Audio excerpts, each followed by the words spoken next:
Hey there. My name is Kaylee, and at 28, I was deeply immersed in my career at a bustling company where I worked as an office employee. This swirl of relationships and romance was far from my busy life, but as they say, life has its surprises. It was at a casual get-together with my friends where I first met Mike. He was a friend of a friend, and from the moment he entered, there was something about him that caught my attention. He was confident, almost too much, but it was his persistent attention towards me that was both flattering and a little overwhelming. "Hey, I'm Mike," he said, extending his hand with a smile that seemed practiced but charming. "Kylie," I replied, shaking his hand. "Nice to meet you." As the evening went on, Mike made it a point to engage me in conversation. He was interesting, I'll give him that, but what really stood out was his persistence. "So, Kylie, would you like to go out for dinner sometime?" he asked, a glint of eagerness in his eyes. I hesitated, not used to such directness. "I'm not sure. I'm quite busy with work, you know." "Come on, it'll be fun. I promise I'm a great dinner companion," he persisted, his smile unwavering. After much persuasion and, admittedly, a certain curiosity on my part, I agreed. That's how our courtship started. Mike was relentless in his pursuit. He'd show up with small gifts, send me good morning texts, and always made sure to check in on how my day was going. A few months into this whirlwind romance, he popped the question. It felt fast, but Mike's determination seemed genuine. "Kylie, I know this might seem quick, but I've never been sure about anything. Marry me," he said one evening as we walked through the city park, the stars just beginning to twinkle in the dusk sky. I remember laughing, half in disbelief and half in excitement. "Mike, are you serious? We barely know each other." "I am serious, Kylie. I've never felt this way about anyone. You're the one for me," he replied, his eyes locked on mine. Maybe it was the romance of the moment or the way he looked at me, but I said yes. It was a decision that would lead me down a path I never expected. We got married a few months later and moved into the house he owned. We agreed to split everything equally, a decision that seemed fair and modern. The equilibrium of our marriage began to falter subtly after a significant advancement in my career. My promotion was a cause for celebration, but it unexpectedly steered our relationship into uncharted territory. One evening, as we relaxed in our living room, Mike broached a topic that would unknowingly mark the beginning of a fundamental shift in our dynamic. "Kaylee, your promotion is fantastic news, but don't you think it's fair that you contribute more to our expenses now?" "You do earn more than me," he said, his tone casual yet firm. I paused, taken aback by his suggestion. "More?" "We had agreed on equal contributions, Mike. I thought that was working well for us." He leaned back, exuding a confidence that bordered on arrogance. "Times change, Kylie. It's only logical. You have a bigger paycheck, so you should bear a larger share of our expenses." I felt a knot of unease in my stomach. "But Mike, our agreement was about equality and partnership. This feels like a departure from that." "Come on, Kylie, it's just being practical. Why should we both stretch ourselves thin when you can comfortably cover more?" he persisted, his gaze fixed on me. Reluctantly, after a brief and somewhat tense exchange, I acquiesced to his logic despite feeling a creeping sense of injustice. "All right, I'll contribute more, but let's try to keep other aspects of our partnership balanced." "Of course we will," Mike assured me quickly. Too quickly, perhaps. In the months that followed, I watched as Mike's contributions to our joint expenses dwindled and then ceased entirely. It was a gradual shift, almost imperceptible at first, but it soon became starkly evident. I found myself solely responsible for groceries, bills, and loan repayments. Feeling both the burden and the unfairness of the situation, I decided to confront him one evening. "Mike, you haven't been contributing to our expenses. We need to talk about this," I said, hoping to bring some sense of fairness back into our marriage. However, the conversation quickly soured. "You're making a big deal out of nothing, Kylie." "I'm going through a rough patch at work," Mike retorted dismissively. "But we had an agreement, Mike. It's not just about money. It's about our commitment to share our life equally," I argued, trying to keep my voice level. His response was laced with annoyance and anger. You're being petty, Kylie. This is what marriage is about, supporting each other. You earn enough, he shrugged. For both of us, the discussion ended with Mike storming out, leaving me alone with my thoughts and a growing sense of isolation. When he returned days later, he acted as if the disagreement had never happened. The imbalance in our relationship only deepened in the following months. I found myself not only contributing more financially, but also taking on the lion's share of the household responsibilities. One evening, after a long day at work, I came home to find the living room in disarray and Mike lounging on the couch. The sight of dirty dishes in the sink and unsorted laundry was disheartening. "Mike, the house is a mess. Can you help me clean up?" I asked, setting down my bag and taking a wary look around. He glanced around indifferently and shrugged. "Does it really matter? It's not that bad. Just leave it for now." "But we agreed to share these chores. It's not fair for me to do everything," I countered, feeling the weight of exhaustion and frustration. Mike sighed heavily, his response tinged with annoyance. "Kylie, you're always making a big deal out of nothing. I had a busy day too, you know." I knew arguing would lead nowhere. Silently, I began tidying up, feeling a mix of anger and disappointment. This wasn't the partnership I had signed up for. The next blow came a few weeks later when Mike casually dropped another bombshell during dinner. "Kylie, I've been thinking. You're doing so well with your job and all. I decided to cut down my hours at work. I've switched to part-time." I almost choked on my food. Part-time? But why? "We need 2 incomes, Mike." He shrugged, seemingly unconcerned. "You're earning enough for both of us. Besides, I deserve some time to relax and pursue my hobbies." I couldn't believe what I was hearing. "Mike, that's not how it works. We have bills, a mortgage. We can't rely on just my income." "Why not? You're doing great financially." "I think it's only fair that I get to enjoy some leisure time," he said, taking another bite of his food as if we were discussing something trivial. I sat there stunned. The imbalance had reached a new level. Not only was I contributing more financially and doing all the housework, but now I was also expected to be the primary breadwinner while he pursued leisure. It was too much. Feeling both defeated and outraged, I tried to reason with him one more time. "Mike, this isn't fair to me. We're supposed to be partners, supporting each other, not one person carrying all the weight." Mike looked at me, his expression one of indifference. "Kylie, you're just overreacting as usual. This is for the best. You'll see." But I didn't see. As the days turned into weeks and then months, I found myself working harder than ever, both at my job and at home. Mike's contributions had all but ceased. He spent his days pursuing hobbies or lounging around while I struggled to keep everything afloat. For several weeks, I had been grappling with the new reality of our marriage. Mike's decision to work part-time, leaving the bulk of our financial responsibilities on my shoulders, was a hard pill to swallow. But what came next was even more disheartening and threw our relationship into further turmoil. It started with small inconsistencies in our finances that I couldn't quite place. Then one day a colleague of Mike's casually mentioned seeing him at the local arcade frequently, playing slot machines. I was stunned. That evening, I confronted him. "Mike, I heard you've been spending your afternoons at the arcade playing slots. Is this where all your salary is going?" I asked, the frustration evident in my voice.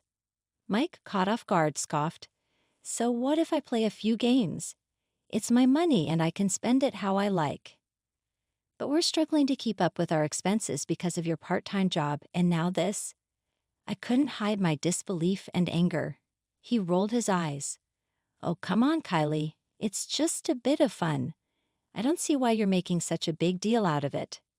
"A big deal, Mike. This is serious. You're gambling away your earnings while I'm working overtime to make ends meet," I exclaimed, feeling a mix of anger and desperation.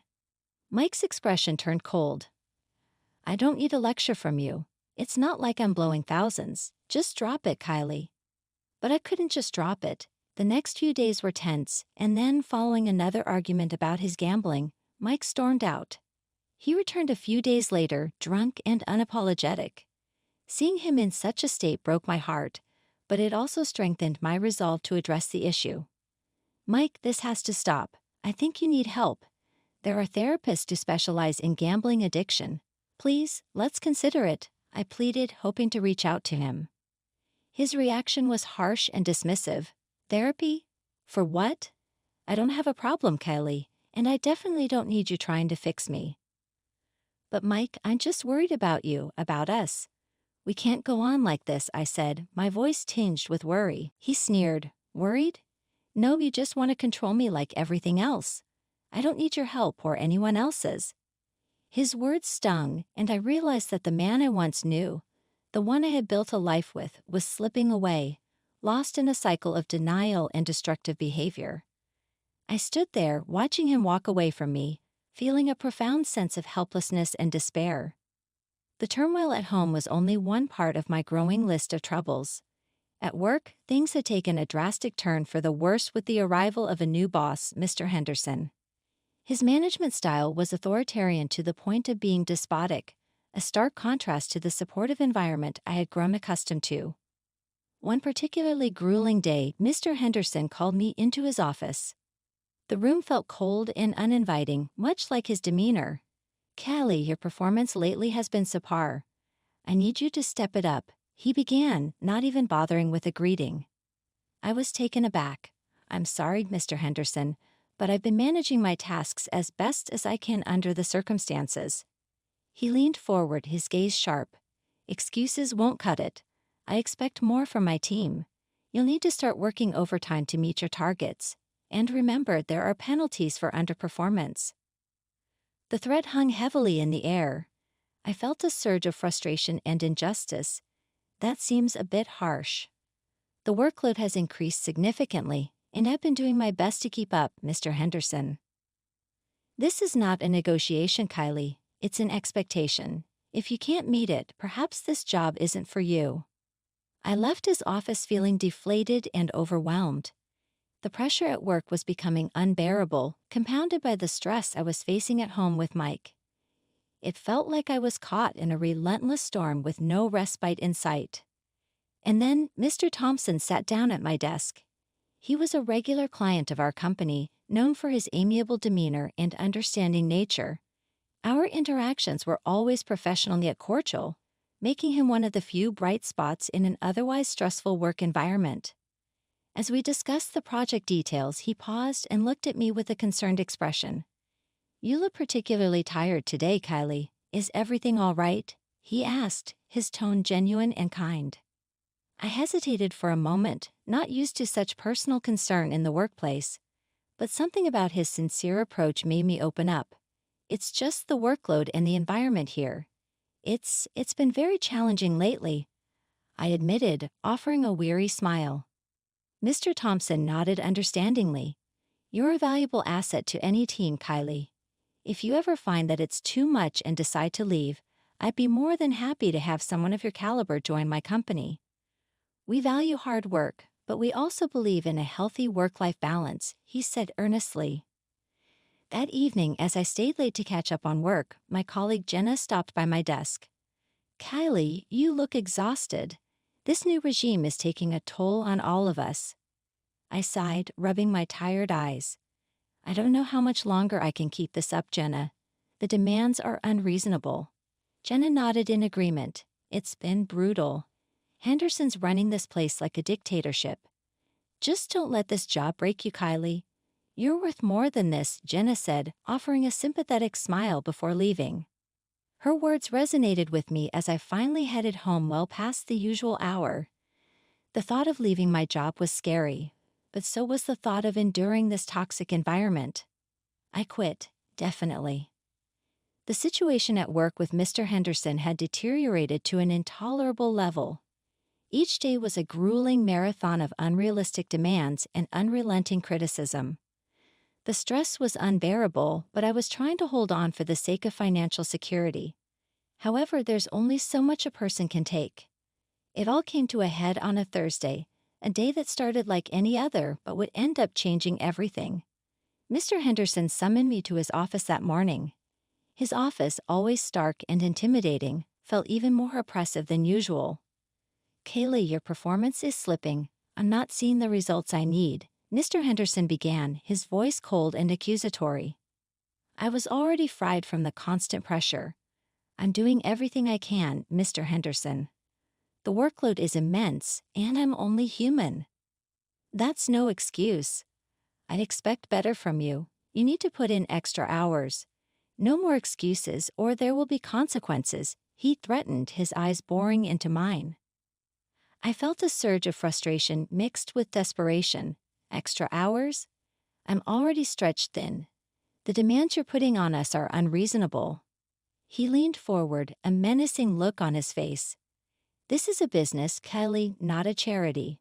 You do what needs to be done, or you can find employment elsewhere. The unfairness of his words, the blatant disregard for my well-being, it all became too much. My frustration boiled over into a resolve I didn't know I had. That's it. I can't do this anymore. I quit. I announced, my voice steady yet loud, a stark contrast to the quivering feeling inside. Mr. Henderson's face turned a shade of red I hadn't seen before. Quit? Fine. Leave. We don't need weak links here. I walked out of his office, and in that moment, despite the fear of uncertainty, I felt a weight lift off my shoulders. The relief, however, was short-lived. Returning home early, I found Mike in his usual spot on the couch. His surprise at seeing me so early quickly turned to concern when he saw my expression. What happened, Kylie? Why are you home so early? He asked, sitting up. I threw my bag down, the events of the day pouring out of me. I quit my job, Mike. I couldn't take it anymore. Mr. Henderson was impossible. Mike's concern quickly morphed into anger. You quit? Just like that? What about our bills, our expenses? How could you be so irresponsible? I was stunned by his lack of empathy. I expected some support, Mike. The job was killing me. I thought you, of all people, would understand. He stood up, his anger palpable. Support? You expect me to support us both now? You put us in a financial mess. The argument escalated quickly, with Mike's frustration boiling over into a demand I never saw coming. He retrieved a folder from the desk and slammed it on the coffee table. Here, sign these. I can't be with someone who can't hold down a job, he said, pushing the divorce papers toward me. I looked at the papers and at him, my heart sinking. Divorce? You want a divorce over this? Yes, I do. You've just proven you can't be relied upon. Sign them, Kylie, he demanded. Feeling a complex mix of anger, sadness, and disbelief, I numbly took the pen and signed the papers. My marriage was ending just like that. Now get out, he said coldly once I had signed. I packed a few belongings and left the house. As I closed the door behind me, I felt an overwhelming sense of loss, but also a flicker of hope. I was leaving behind a job and a marriage that had become suffocating. Sitting alone in the modest hotel room with the last remnants of my former life packed in a suitcase, I realized that I was at a crossroads. The weight of my failed marriage and the collapse of my career loomed over me. But within that chaos, there was a glimmer of opportunity, a chance to start anew. The next morning, as I sipped a solitary cup of coffee, my phone buzzed.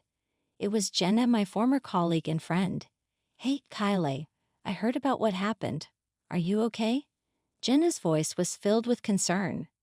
I sighed, staring out of the hotel window. I'm okay, Jenna, just trying to figure out my next move.